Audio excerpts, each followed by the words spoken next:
నా పేరు లక్ష్మారెడ్డి.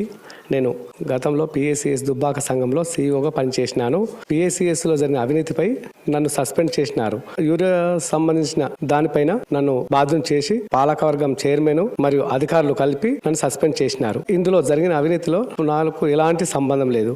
ముఖ్యంగా దీనిలో సంబంధం ఉన్న వ్యక్తులు చైర్మన్ కైలాసము మరియు డైరెక్టర్ ఇద్దరు మోహన్ రెడ్డి ప్లస్ మధుసూదన్ రెడ్డి, చిలకల మధుసూదన్ రెడ్డి ఇద్దరు, ప్లస్ ఇప్పుడున్న ప్రస్తుతం ఉన్న incharge CO Mohan and Karunakar staff assistant, ఈ నలుగురు చేసిన దానికి నన్ను బాధ్యం చేసి, నేను అప్పుడు సిఓ ఉన్నందుకు నన్ను బాధ్యం చేసి నాపై రిపోర్టు తయారు చేసి నన్ను సస్పెండ్ చేసినారు. దీనికి ముఖ్యంగా బాధ్యులు ఏంటంటే చైర్మన్ కొన్ని లారీలను వాళ్ళ గ్రామాలకు తరలించకపోయినాడు. అక్కడ అమ్మేసిన తర్వాత డబ్బులను రికవరీ అమౌంట్కి జమ చేయలే. నేను ఎన్నిసార్లు అడిగినా నేను జమ చేస్తాను అని ఎన్నిసార్లు ఒక 6 నెలలు కూడా అడిగినా కూడా తర్వాత చేస్తాను 6 నెలల దాకా చేయలేదు.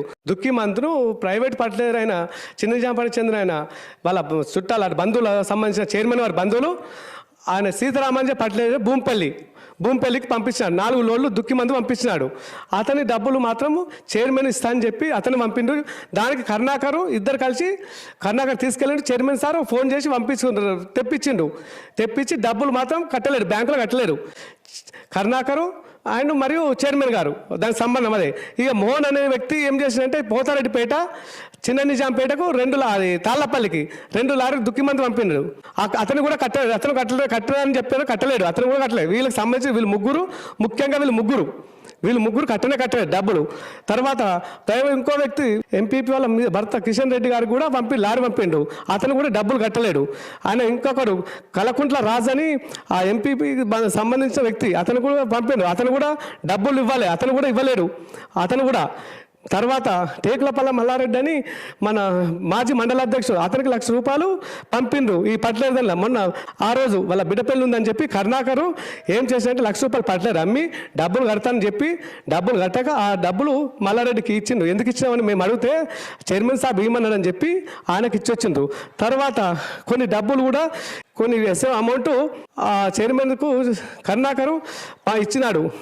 ఆడిటర్ కూడా అడిగిండు డబ్బులు కట్టాలని. ఈ డైరెక్టర్లను వీళ్ళను మరియు మిగతా వీళ్ళ సిబ్బందిని కూడా అడిగిండు. చర్యలు తీసుకొని నన్ను సస్పెండ్ చేసినారు. ఆ చైర్మన్ గారు తన పలుకుబడిని ఉపయోగించి తనకు సస్పెండ్ కాకుండా నన్ను సస్పెండ్ చేసిండు. అది సంబంధం ఏంటంటే రోజువారీ కార్యక్రమంలో చైర్మన్ మరియు సిఇఓ ఇద్దరు బాధ్యులు ఉంటారు. రోజువారీ ఖర్చులకు 2 సంతకాలు ఉంటాయి. అతను ప్రతి దాని మీద పెట్టాడు, కానీ చైర్మన్ మాత్రం సస్పెండ్ చేయలేరు. అమృత్సర్ సేనారెడ్డి సారు వీళ్ళందరిని అడిగిన తర్వాత అతను ఏం రిపోర్ట్ మీద పైన ఏం రాసిన డీసీఓకు చైర్మన్ మీద సిఇఓ మీద చర్యలు తీసుకోమని చెప్పి రాసినాడు. కానీ దానికి పూర్తి బాధ్యత నా మీద వేసాడు. ఎందుకంటే నేను సిఇఓని ఉన్నాను కాబట్టి నా పైన వాళ్ళు చేసే తప్పుకు నిన్నే బాధ్యం చేస్తా అని చెప్పి నన్ను బాధ్యం చేశారు. ప్రస్తుతం పనిచేస్తున్న కరుణాకర్ స్టాఫ్ అసిస్టెంట్గా పనిచేసిన కరుణాకర్ను కూడా సొసైటీ నిబంధనలకు వ్యతిరేకంగా ఉద్యోగము ఆయనకు సర్వీస్ బుక్ ఇప్పించడం జరిగింది. అతను 2021లో సర్వీస్ బుక్ వచ్చింది. మాకు ఏంటంటే 2019 వరకే సర్వీస్ బుక్ ఉన్న వాళ్ళు మాత్రమే ఎంప్లాయీస్గా గవర్నమెంట్ తీసుకోగలుగుతుంది హెచ్ఆర్ పాలసీ ప్రకారం.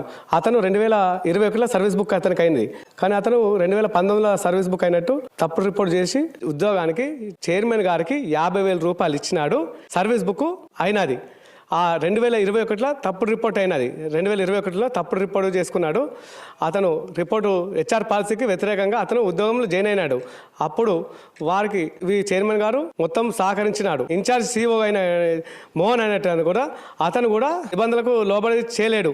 తప్పుడు రిపోర్ట్ కూడా డీసీఓ ఆఫీస్కు పంపిండు, చేయించింది. దీనిపై సమగ్ర విచారణ జరిపి అతన్ని తొలగించవలసిందిగా ప్రస్తుతం ఉన్న పాలకవర్గానికి మరియు డీసీఓ గారికి, బ్యాంకు అధికారులకు మరియు కమిషనర్ గారికి కానీ వీళ్ళ ఇతనిపై చర్య తీసుకొని ఇతను ఎలా వచ్చాడు, దీని రిపోర్ట్ ప్రకారం ఉన్నది, ఇతను ఎలా ఎంట్రీ అయిండు, దీని మీద అతని మీద చర్య తీసుకోవాలని నేను కోరుచున్నాను. ఎంక్వైరీ ఆఫీసర్ శ్రీనివాస్ రెడ్డి గారు కూడా 59 రిపోర్ట్ ప్రకారం ఏం చేశాడంటే చైర్మన్ డబ్బులు ఇచ్చి ఎంక్వైరీ ఆఫీసర్ను మేనేజ్ చేసినాడు. అప్పుడు తప్పుడు రిపోర్ట్ ఇచ్చినాడు. దీనిపై కూడా సమగ్ర విచారణ జరపాలని నేను డీసీఓ గారిని మరియు కమిషనర్ గారిని మరియు ప్రిన్సిపల్ సెక్రటరీ గారిని సంబంధించిన దీన్ని కూడా ఎంక్వైరీ కోరాలని కోరుతున్నాను. నా పైన నాకు ఎలాంటి రూపాయలు లేదు కాబట్టి ఉద్యోగం చేస్తే నాకు డబ్బులు వస్తాయి కాబట్టి నాకు ఇంతవరకు నా దగ్గర ఎలాంటి రూపాయలు లేవు, డబ్బులు లేవు. కాకపోతే నేను జీతంతోనే బతుకుతా.